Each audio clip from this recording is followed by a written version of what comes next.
Hi, I'm Oliver Terranova. And I'm Joe Van Sickle. And this is the Mongol News of today.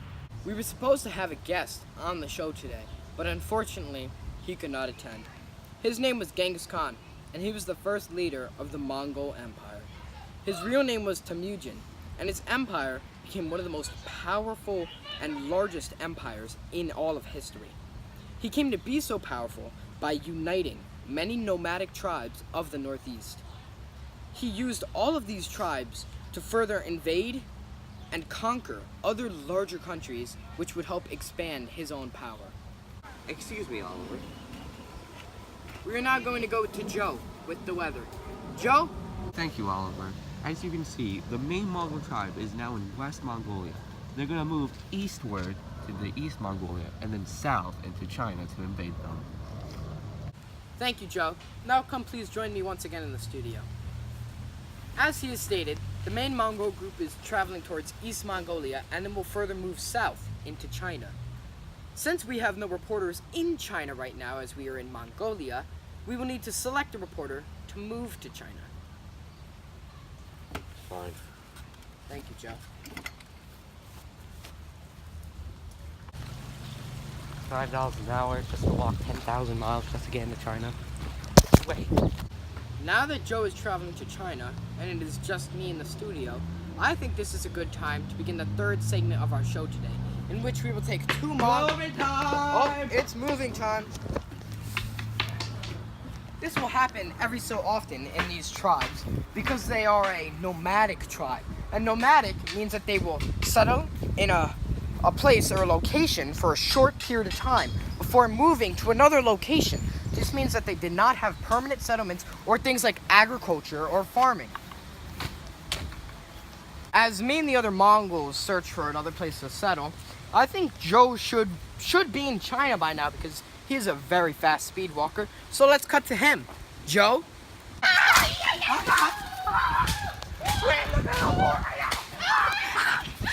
I'm in the middle of Mongol warfare right now.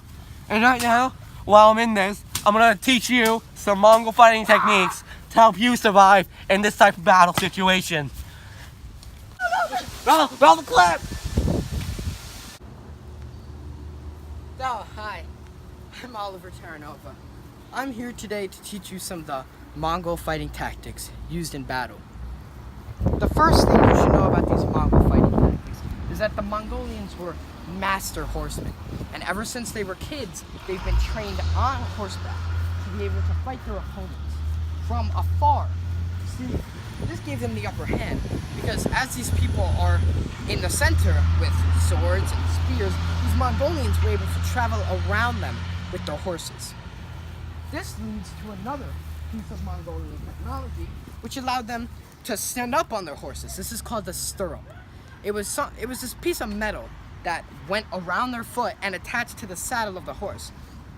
With this, they could stand up on the horse and use their bow and arrows on the horse. This also made them very accurate with their bow and arrows, which meant not only could they be circling their opponents as they're trying to stab them, but they could kill their opponents from afar, as opposed to the people in the middle trying to stab them.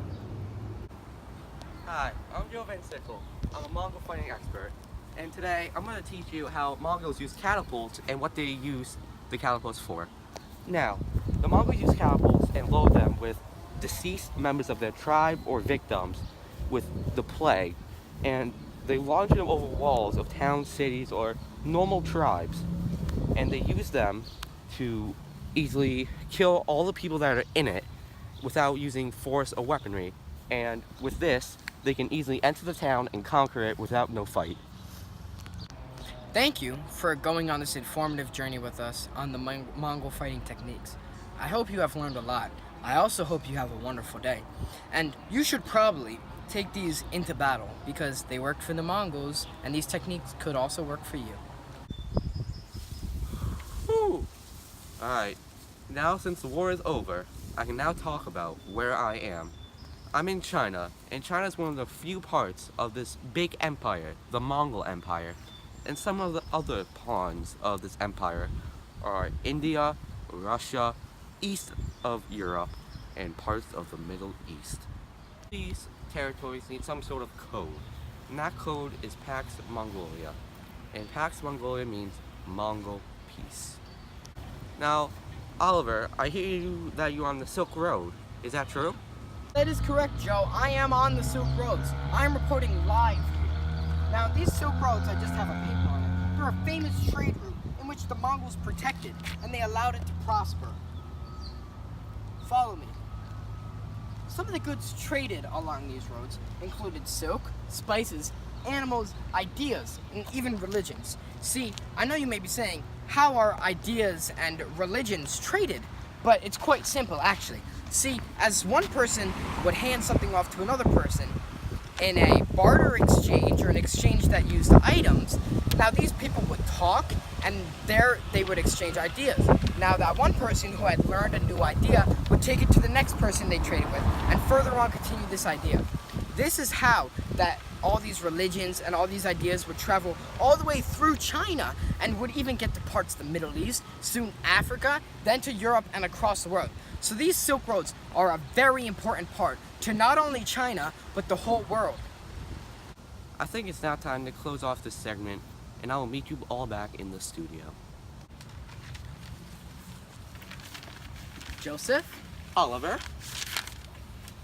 Thank you for tuning in today for the Mongol Daily News. Let's just recap on what we learned and saw today.